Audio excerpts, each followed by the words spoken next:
Boa noite, meus irmãos. Estamos aqui nesse momento, uma vez mais reunidos, ainda virtualmente, né, para a realização dos nossos estudos no Núcleo Espírita Francisco de Assis. Infelizmente, ainda não podemos estar reunidos presencialmente, mas pelo menos a tecnologia nos permite esses encontros virtuais, essa diminuição de distâncias, né? Ainda não é o ideal, mas é o possível. E como de praxe, nas reuniões que nós realizamos, nas nossas reuniões públicas, nós costumamos abrir uma página, depois da leitura dessa página, a prece, e aí iniciamos o nosso estudo da noite de hoje. Eu vou abrir ao acaso o livro Fonte Viva, ditado pelo Espírito Emmanuel a Chico Xavier. A lição dessa noite é a 119. Eia agora. Eia agora, vós que dizeis amanhã. Tiago, capítulo 4, versículo 13. Agora é o momento decisivo para fazer o bem. Amanhã, provavelmente, o amigo terá desaparecido. A dificuldade estará maior. A moléstia terá ficado mais grave. A ferida, possivelmente, mostrar-se-á mais crescida de extensão. O problema talvez surja mais complicado. A oportunidade de ajudar não se fará repetida. A boa semente plantada agora é uma garantia da produção valiosa no porvir. A palavra útil, pronunciada sem detença, será sempre uma luz no quadro em que vives. Se deseja ser desculpado de alguma falta, aproxima-te agora daqueles a quem feriste e revela o teu propósito de reajustamento. Se te propões auxiliar o companheiro, ajuda-o sem demora, para que a bênção de teu concurso fraterno responda às necessidades de teu irmão com a desejável eficiência. Não durmas sobre a possibilidade de fazer o melhor. Não te mantenhas na expectativa inoperante quando podes contribuir em favor da alegria e da paz. A dádiva tardia tem gosto de fel. Eia agora, diz no Evangelho, na palavra apostólica. Adiar o bem que podemos realizar é desaproveitar o tempo e furtar ao Senhor. Vamos então agora fazer a nossa prece de abertura. Senhor, te agradecemos do fundo dos nossos corações por mais esta oportunidade de encontro na casa de Francisco de Assis, onde iremos estudar as tuas palavras, o teu evangelho de amor e bondade, que tanto nos auxilia na nossa reforma íntima. Agradecemos aos nossos amigos espirituais que nos auxiliam no estudo. Agradecemos o acesso a esse conhecimento que nos ajuda na nossa jornada. Sabemos, Pai, que por mais difíceis que sejam os momentos, o Senhor está sempre ao nosso lado, nos amparando e nos erguendo nos momentos mais difíceis da nossa vida. Só temos a te agradecer por tanta misericórdia, por tanto amor e bondade. Te pedimos para abençoar a todos os enfermos, a todas as famílias atingidas pela Covid-19, que possam encontrar no teu amor e na tua serenidade o consolo necessário para as suas dores. Que possamos nos manter firmes no propósito do bem, com a fé inabalável de que tudo está sob o seu controle. Agradecemos uma vez mais essa oportunidade de aqui, em teu nome e em nome de Francisco de Assis, conversarmos sobre o Evangelho de amor e bondade que Jesus e os Espíritos nos deixaram. Fique conosco hoje e sempre, que assim seja, graças a Deus. A mensagem de abertura, né? Eia agora, ela é uma mensagem pequena, simples, mas muito direta. no sentido de que não temos tempo a perder, né? Precisamos aproveitar o tempo que temos. Não devemos retardar nenhuma das nossas ações, nenhuma das nossas reformas internas, que precisamos agir. E o que ele está nos falando é que o momento é agora. E nesse momento, nós, então, com o auxílio dos espíritos, né, devemos nos manter vigilantes, atentos, mas, acima de tudo, operantes, trabalhando na seara de Jesus. O estudo de hoje é sobre o Evangelho segundo o Espiritismo e é sobre o capítulo 21. O capítulo 21 é o capítulo intitulado Haverá falsos profetas, haverá falsos cristos e falsos profetas. E o item que nós vamos estudar é o item 9, características do verdadeiro profeta. Na abertura desse capítulo, tem uma parábola de Jesus que eu vou ler, porque eu acho que ela é crucial para a compreensão do que nós vamos conversar nessa noite. Conhece a árvore pelo seu fruto. A árvore que produz maus frutos não é boa, e a árvore que produz bons frutos não é má. Porquanto cada árvore se conhece pelo seu próprio fruto. Não se colhem figos nos espinheiros, nem cachos de uvas nas sarças. O homem de bem tira boas coisas do bom tesouro do seu coração, e o mal tira as más do mau tesouro do seu coração. Pois a boca fala daquilo de que está cheio o coração. Lucas, capítulo 6, versículos 43 a 45. A gente encontra em várias passagens de Jesus metáforas relacionadas à agricultura, ao cultivo, aos frutos, às árvores, né? À colheita, à semeadura. E isso fazia parte da pedagogia cristã, da pedagogia que Jesus implementava na sua época, em que ele dava exemplos relacionados ao cotidiano das pessoas, naquilo em que elas estavam acostumadas nas suas atividades diárias, do trabalho, da lida com o próximo, e ele pegava dessa realidade que as pessoas estavam acostumadas para apresentar os valores morais. E essa parábola de conhece a árvore pelo seu fruto, ela também se enquadra nesse sentido, né? Dos ensinamentos por aquilo que o homem conhece. Nesse capítulo, haverá falsos cristos e falsos profetas. Jesus fala sobre a missão dos profetas, prodígio dos falsos profetas, não crear em todos os espíritos e nas instruções dos espíritos. Ele vai discutir os falsos profetas, característica do verdadeiro profeta, os falsos profetas na erraticidade, ou seja, no plano espiritual, e Jeremias e os falsos profetas. Sendo que o nosso estudo de hoje está relacionado, né, às características do verdadeiro profeta.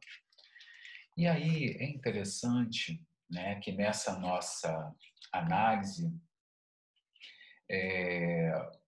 a gente compreenda, né, que nessa parábola que Jesus está nos apresentando, quando ele fala dos frutos, é importante a gente entender que o fruto ele é o resultado final de um processo.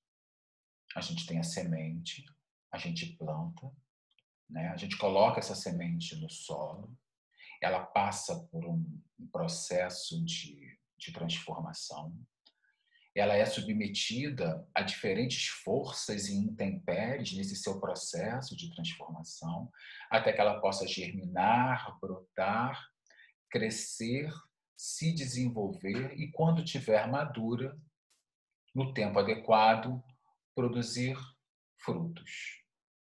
E quando Jesus nos diz que nós poderemos conhecer a árvore pelos frutos, ele está falando sobre o resultado final, que é a produção dessa atividade, né? Que é o resultado final desse caminho, os frutos que nós iremos colher. Existem maus frutos e existem bons frutos. Nesse capítulo, é interessante que quando a gente lê a atualidade da doutrina espírita, a atualidade das parábolas de Jesus. É muito adequado a esse momento. Os espíritos, né, que estão aqui se comunicando no Evangelho, segundo o Espiritismo, através dos médiuns, sob a orientação de Kardec, eles falavam que essa seria uma característica dos tempos atuais. Só que esses tempos atuais que eles estavam falando era do século XIX, o século em que Kardec viveu e codificou a doutrina espírita.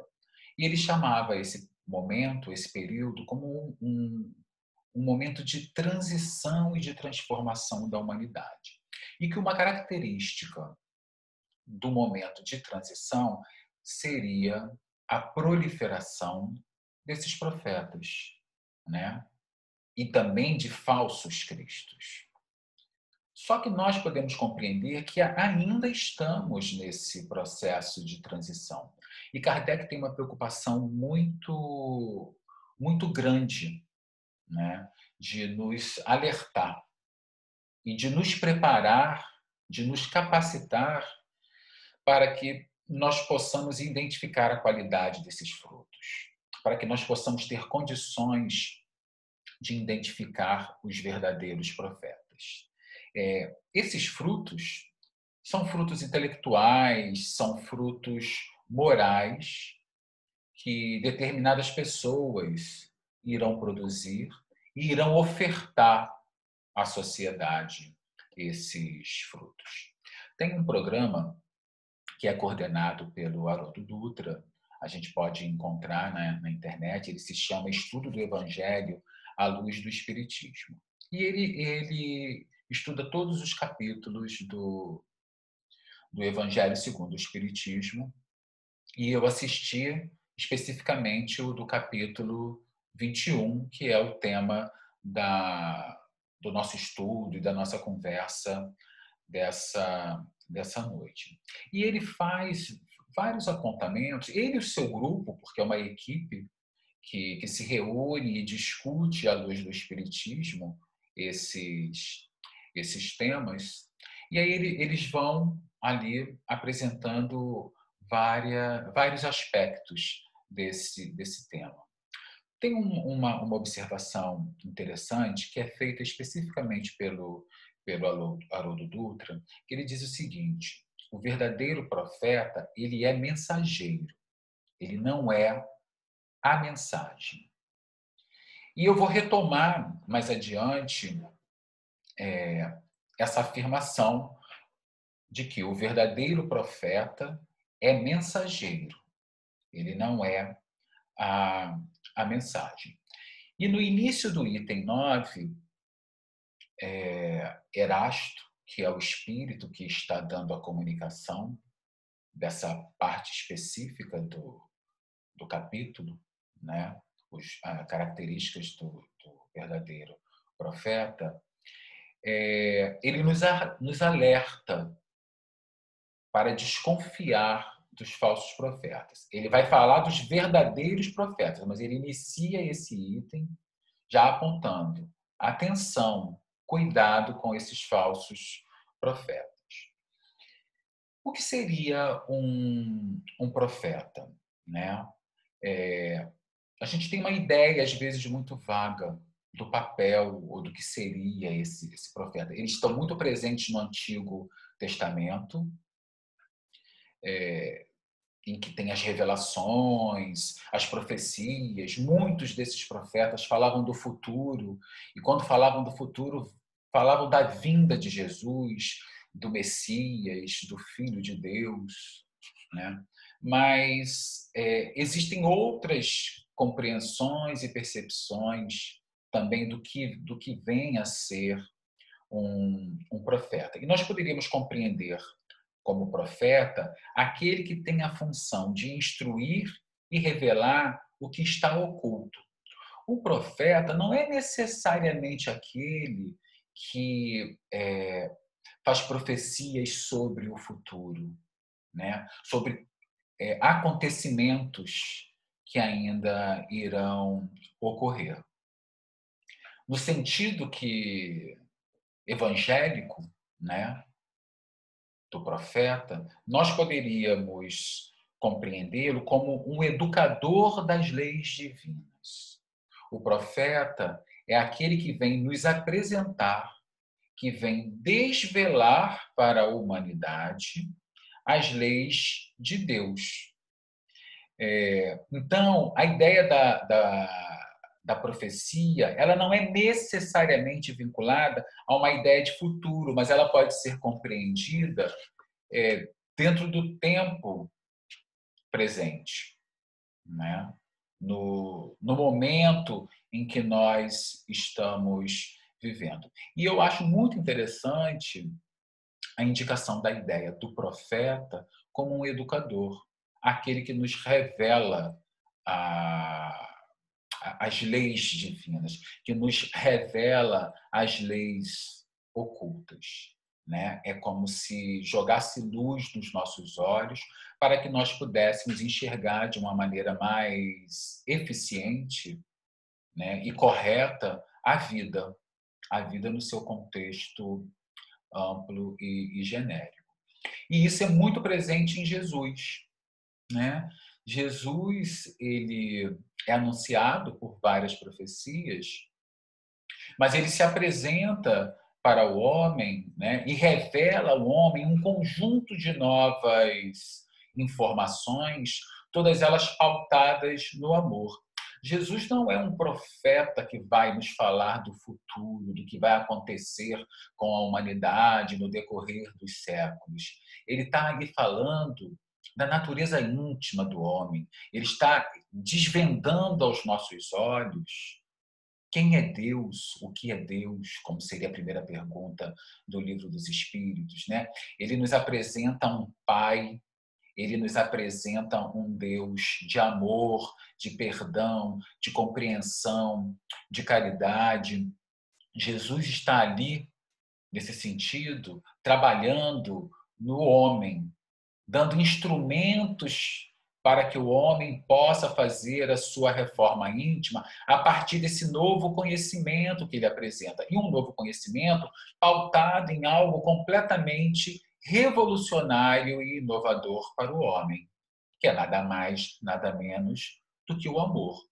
Numa sociedade em que o mais forte domina o mais fraco, em que o violento subjuga os pacíficos, Jesus vem pautar valores de amor, vem falar do perdão das ofensas, de dar a outra face.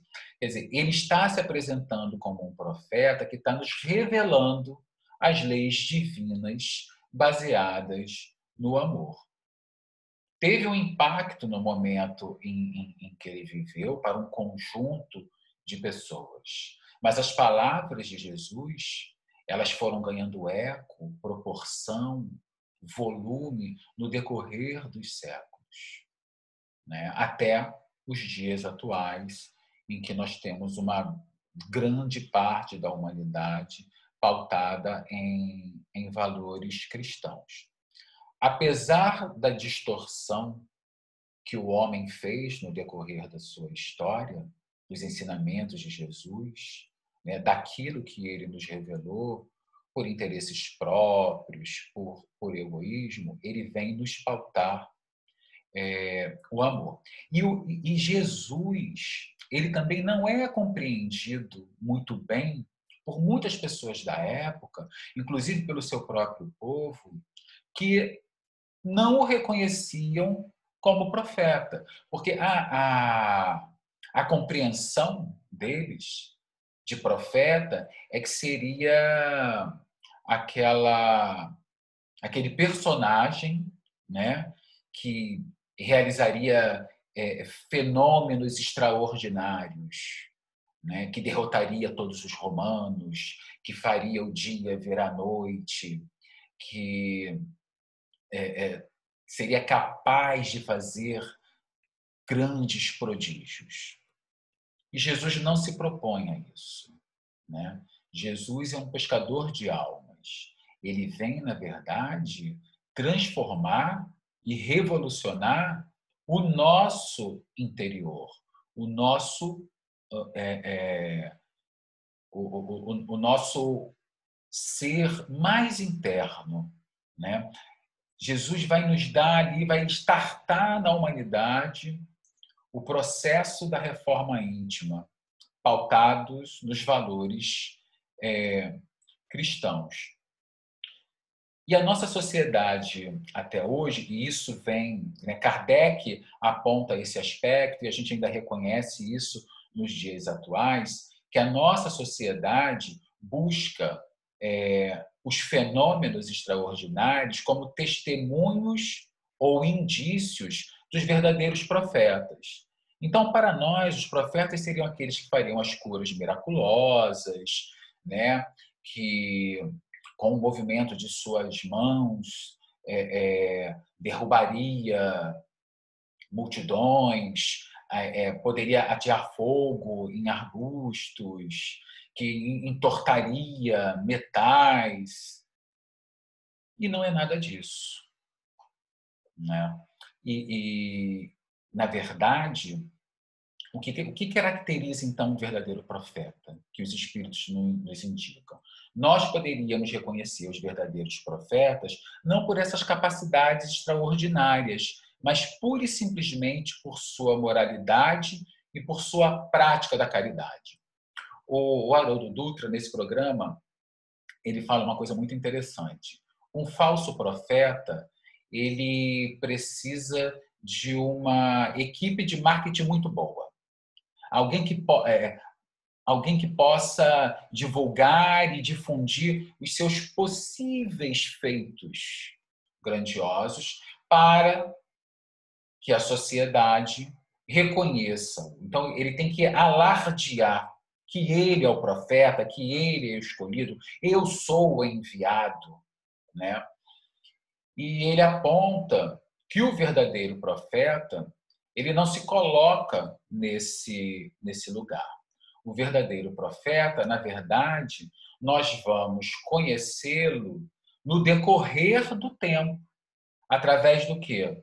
Das suas obras, através do seu comportamento, é que nós vamos reconhecer a qualidade dos verdadeiros profetas, que são pessoas pautadas por valores morais muito sólidos. E os espíritos nos dizem que não são valores construídos apenas em uma única existência. E aí, usando a metáfora do fruto, o verdadeiro profeta é aquela árvore que está no auge da sua produção e tem como oferecer para a humanidade frutos suculentos que matem a nossa fome e a nossa sede de paz, de felicidade, de consolo, né? Esses são os verdadeiros profetas e os frutos que eles podem nos oferecer.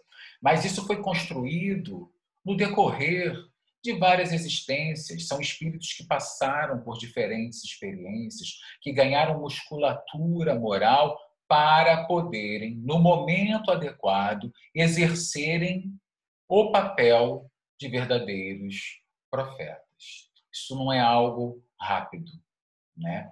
Eles passaram por todas as etapas, por todos os processos necessários de amadurecimento até chegarem o momento de poderem serem reconhecidos como profetas. E não só serem reconhecidos, né?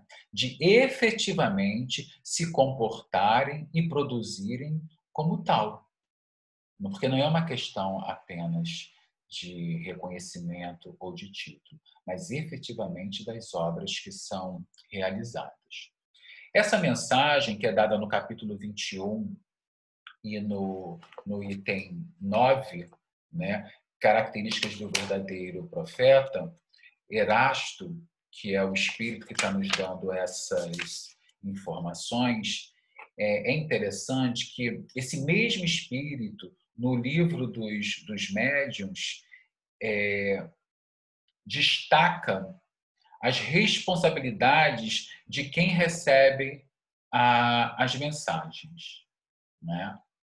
A responsabilidade desse profeta, desse médium, que vai ser o mensageiro. E a gente reconhece na obra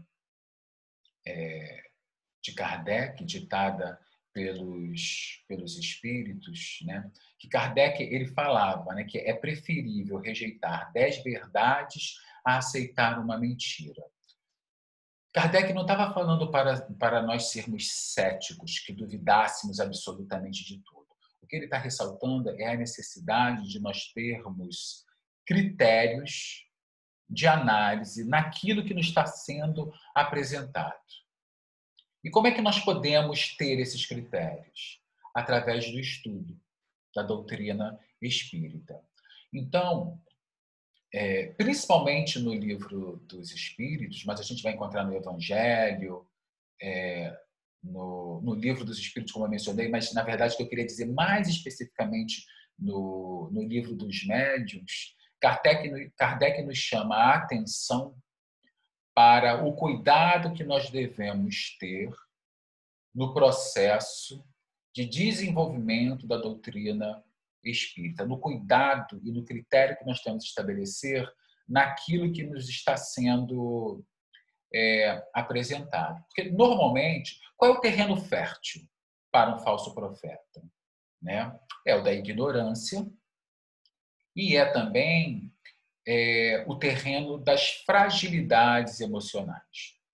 E aí que é interessante a gente perceber como é que é atual esse item. No momento em que nós vivemos de pandemia, em que estamos emocionalmente fragilizados, né, podem surgir pessoas que vão nos propor soluções e curas miraculosas, que não vão estar de acordo com a ciência do nosso tempo, né? E Kardec ele é muito claro ao nos apontar que a religião e a ciência elas andam em conjunto e que tem duas características presentes em cada um desses tipos de profeta. Nos denominados falsos profetas, Erasto vai nos dizer que o que é presente nessa pessoa? A cupidez e o orgulho.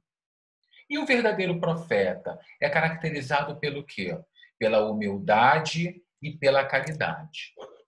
E aí ele nos diz assim: os verdadeiros profetas se revelam por seus atos. Eles são adivinhados, ao passo que os falsos profetas se arrogam eles próprios como enviados de Deus. Enquanto um é reconhecido pela sua prática, pelo seu trabalho, o outro precisa se auto-intitular.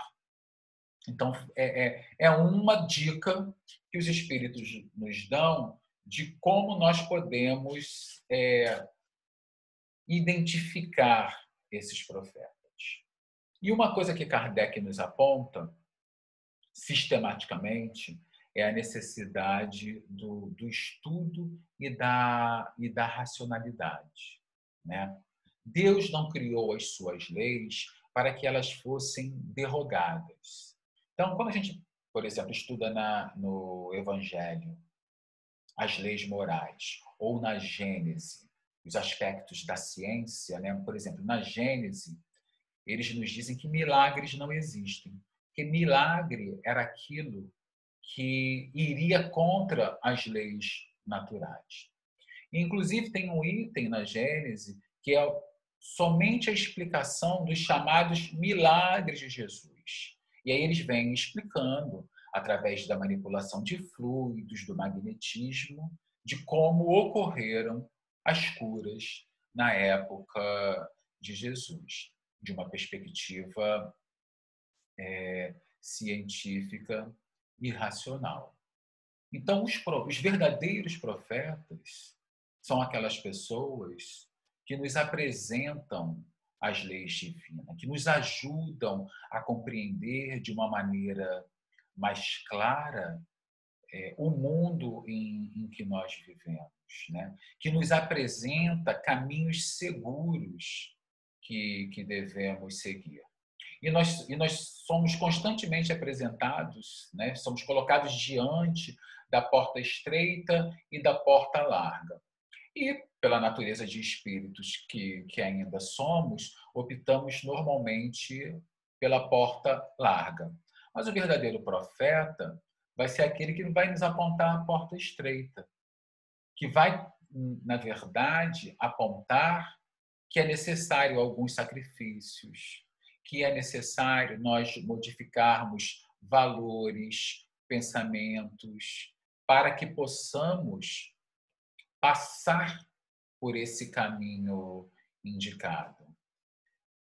E, normalmente, os verdadeiros profetas, né, não são compreendidos na sua essência. Será que no mundo que nós vivemos hoje, nós aceitaríamos Jesus como nosso Messias, né? Como enviado de Deus para nos transformar, para nos auxiliar?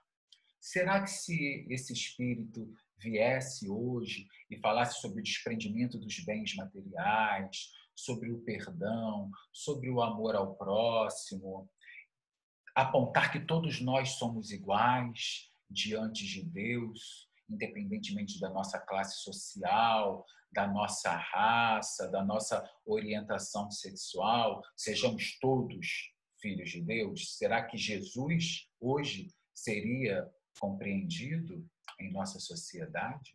Né? E quando eu digo em nossa sociedade, eu não falo só do Brasil, pensando enquanto humanidade.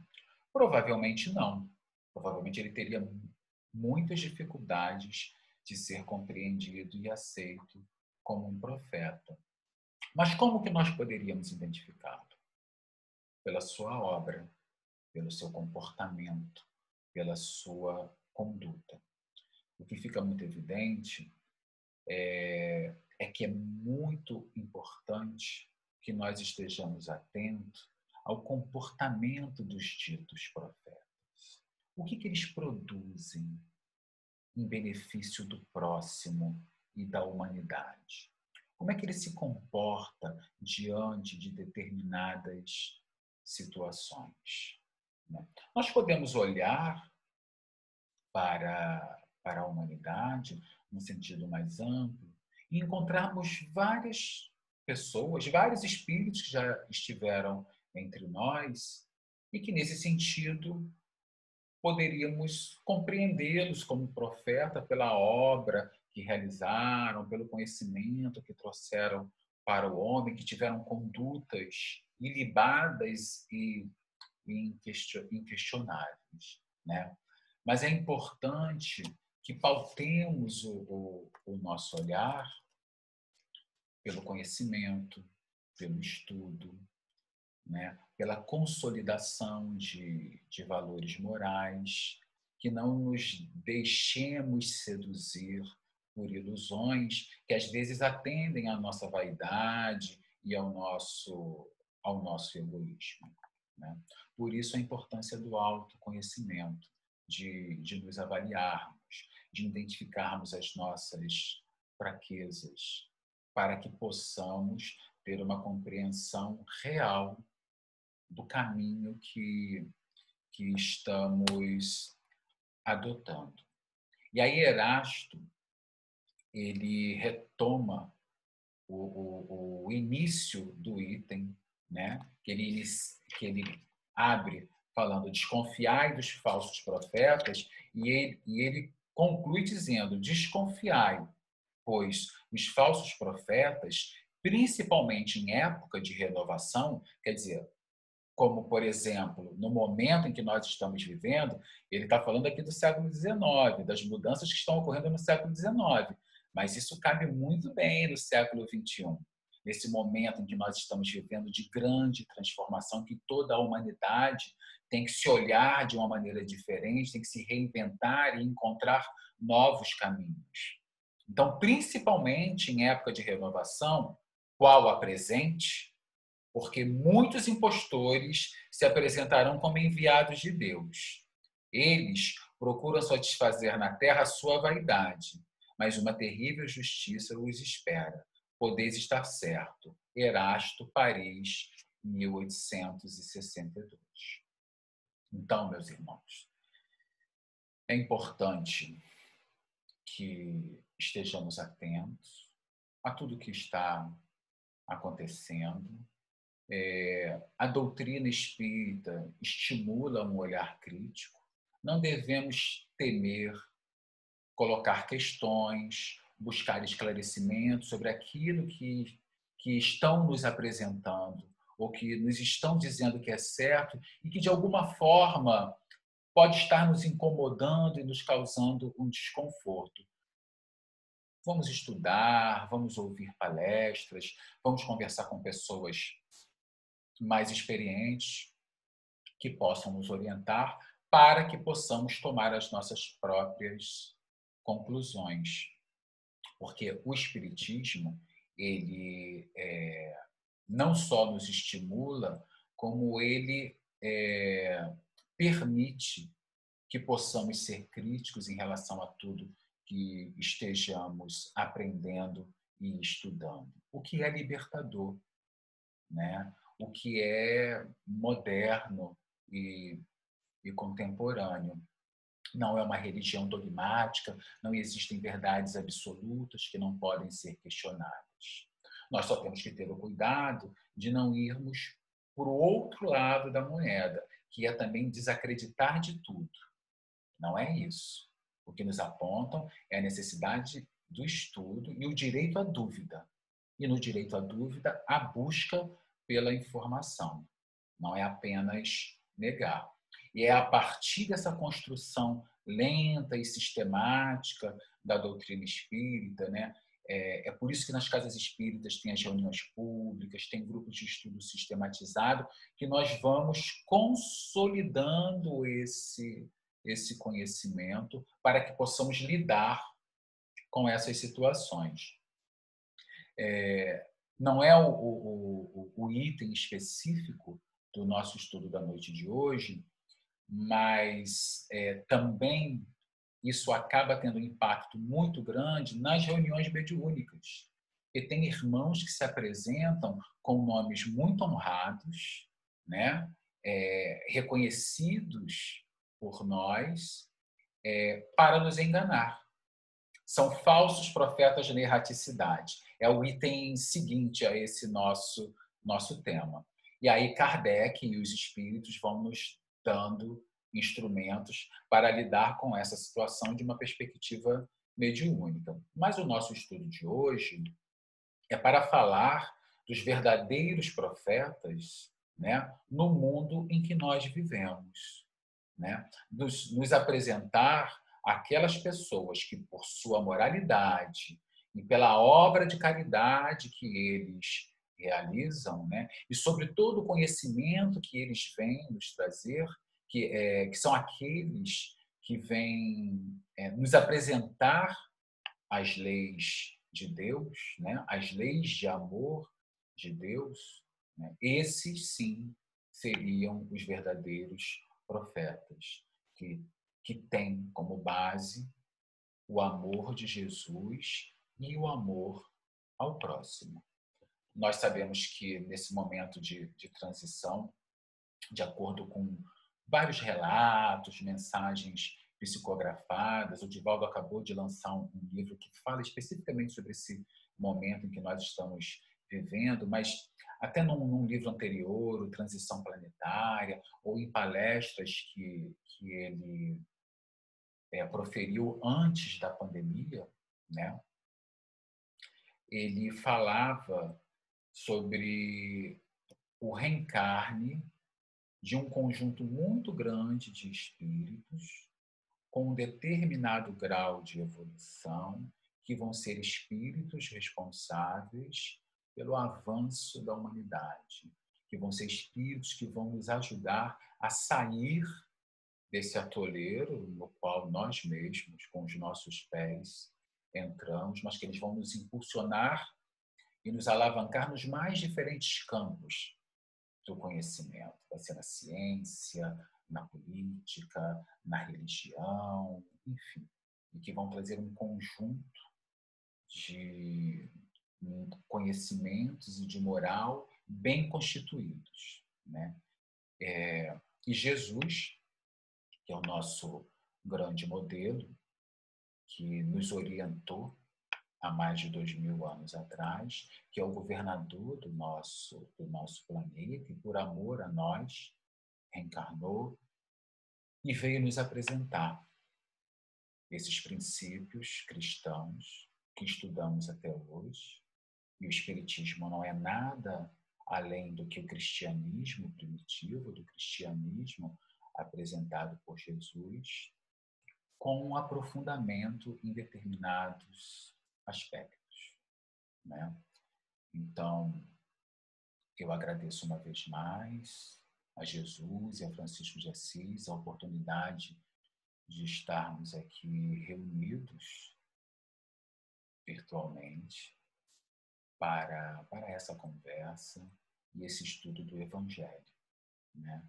Que é um livro que fala tanto aos nossos corações e que possamos em breve nos encontrar presencialmente, fisicamente, para nos abraçarmos e conversarmos alegremente, como sempre fizemos no salão do Francisco de Assis, né? Então, que Jesus abençoe a todos nós, hoje e sempre, e vamos fazer a nossa prece de encerramento. Senhor, te agradecemos por esses momentos em que aqui o Senhor permitiu que estivéssemos estudando o teu Evangelho, que tanto nos auxilia e nos orienta. Agradecemos a Casa de Francisco de Assis, que nos proporciona o estudo e o convívio fraterno. Agradecemos a oportunidade da resistência, o contato com a doutrina espírita, que tantos instrumentos nos dá para que possamos nos reformarmos, para que possamos ser pessoas melhores do que temos sido.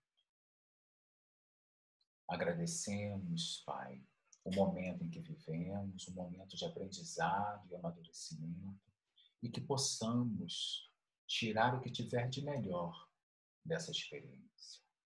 Uma vez mais, te peço para abençoar a todos os nossos irmãos que estão nos hospitais, as famílias que estão sofrendo perdas, enfim, que possamos encontrar em Ti e em Tua Palavra a segurança necessária para atravessar essa tempestade.